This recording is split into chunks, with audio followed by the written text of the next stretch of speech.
Got nothing in my brain. That's what people say. That's what people say.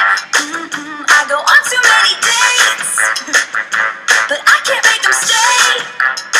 At least that's what people say. That's what people say.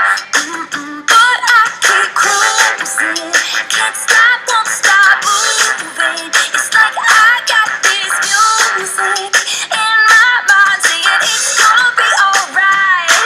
'Cause the player's gonna play, play, play, play, play, and the haters gonna hate, hate, hate, hate, hate, baby. I'm just gonna shake, shake, shake, shake, shake. I shake it off, I shake it off. Heartbreaker's gonna break, break, break, break, break, and the baker's gonna bake, bake, bake, bake, bake, baby. I'm just gonna shake, shake, shake, shake, shake. I shake it off, I shake it off. I never miss a beat. I'm lightning on my feet, and that's what they don't see. That's what they don't see. I'm dancing on my own, dancing on my own. I'll make the moves up as I go, and that's what they don't know. That's what they don't know. But I keep cruising, can't stop, won't stop grooving. It's like I got this music in my mind saying it's gonna be alright. Hey guys! So I hope you enjoyed my little intro. Yeah, really out there and very embarrassing, but I figured if I do something really embarrassing at the beginning, the rest of the vlog should go pretty smoothly because I pretty much already humiliated myself. But the beginning will make sense in time. So welcome guys. This is my first official real vlog. The last one was like an introductory vlog. So this one's like it. This is it. This is it. So for my very first vlog, I'm gonna be doing the topic of misunderstood. I am the queen of being misunderstood, so I thought this would be a good topic to bring up because I'm pretty sure there's a lot of people out there who are misunderstood, and I know a lot of times I've judged people off of what I perceive them to be, and then I've gotten to know them and they're really not what I thought. So I thought this is something to talk about because I feel like it always happens. We judge people based on our perceptions and what we first get from them. Anyways, so what I wanted to say is the reason why I'm doing misunderstood is because I've gotten it a lot of times from people that they always tell me, oh, you're not what I expected. And sometimes I'm like, is that a good or a bad thing? But I've heard it all so many times, like from friends, from colleagues, from guys that I've been in relationships with. So it's definitely interesting because I'm like, how exactly am I coming off to people? Because everybody seems to say that I'm different from what they expected when they get to know me. So I'm like, what impression am I putting out there? Okay, so before I just jump into this whole topic of me being misunderstood, I gotta start from the beginning of where all this started. I'm from a small town. Well, it's not really a town, it's the capital city of Namibia, but it might as well be a town because it's really minute and there's not that many people. Anyways, point is, everyone knows everybody, and the people in my family, when I say the people, I mean my mom, my dad, my brother, they're pretty social people. You know, anybody, I go out in town and they're greeting everybody. So I've never felt the need to be my own person, if that makes sense. Not even my own person, I've just never felt the need to put myself out there because I'm like, okay, like, you know, as long as I'm putting in a good front and saying hi and being polite, it's good enough. I don't need to do anything more because it's like, I feel like, you know, it's not that I don't want to outshine, but it's like I'm not competing for a limelight. I'm basically the Kendall of my family. So if you watch Keeping Up with the Kardashians, you know what I'll be talking about. Kendall doesn't feel like she fits in with her family. So that's sort of me, but I'm okay with that. So my whole thing is that when I moved to the US, it was so liberating because I knew nobody, and it was like a fresh new start. I could be who I wanted to be, reinvent myself, and like not worry about who I was or the things I did getting back to anybody or making anybody look bad. So essentially, I really loved the US because of that reason. and Namibia was kind of passive. That's the word that I was looking for. I was passive. You know how Eminem says, "I am whatever you say I am." If I wasn't, then why would you say I am? That's basically how Nama was. Like, well, whatever, you think what you want to think.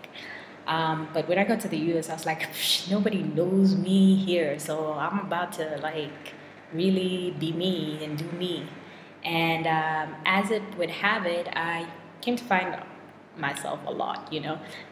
When I first started out though in the US, I wasn't very sure of who I was. I definitely went through a lot of groups. So yeah, I went through a couple of groups, and you know, like I said, I never felt like I quite fit in. And when I say different groups, I mean like African American group, um, the really nerdy kids that didn't do anything but study, the West African group, the really white kids. And I finally found my group with the international students. I've always gone to international school all my life, so I generally fit in with international people a lot better. But the other thing about it is that I've always been that kid that's not quite black enough and not quite white enough. I've always kind of been the person that likes all these random things from every single corner of the world, and I guess that's got to do with the fact that I went to an international school. So it was nice to find people on that same level, and I felt like sometimes when I was my own person in other groups that I had joined, it came off as though I was being pretentious, or I felt like I was better than other people, which wasn't the case. It's just that I had different interests. There were things that I didn't know about other cultures, and people saw me as feeling like I'm better than that. And when it was really just me feeling uncomfortable and unaccepted and not feeling really part of these groups. So, you know, at certain points in time, it did get back to me that, you know, in one or two or three, okay, maybe not three, but one or two groups that I was part of, people either saw me a certain way, and it hurt a lot. Well, not a lot, but it definitely sucked, because it was like, that's not how I'm trying to come across, and I've really tried. So it's like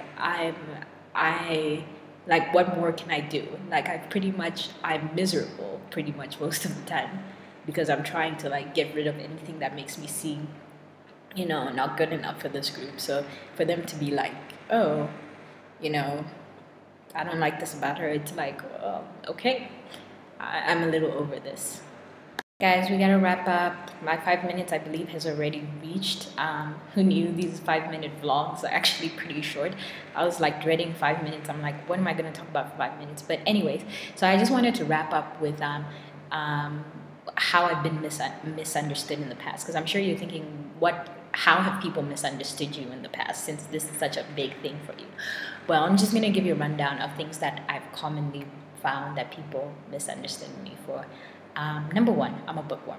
Yes, I'm a bookworm. I'm a nerd, and I study more than the average person. But people assume that because I study a lot, I don't do anything else but study, and I don't go out. I remember the one time I was going out in my dorm, security guard was like, "Whoa, she's going out." Well, okay, not in that accent, but he was really like, "Oh my God, she's going out. Like, what's going on?" But I was like, "Yeah, like, I'm going out. Okay, like, do we not like act like hell just froze over?" But yeah, that's one of the things. The other thing that goes hand in hand with this whole thing of not going out is that I can't dance. So I'm like, I totally feel you, Tay Swiffy.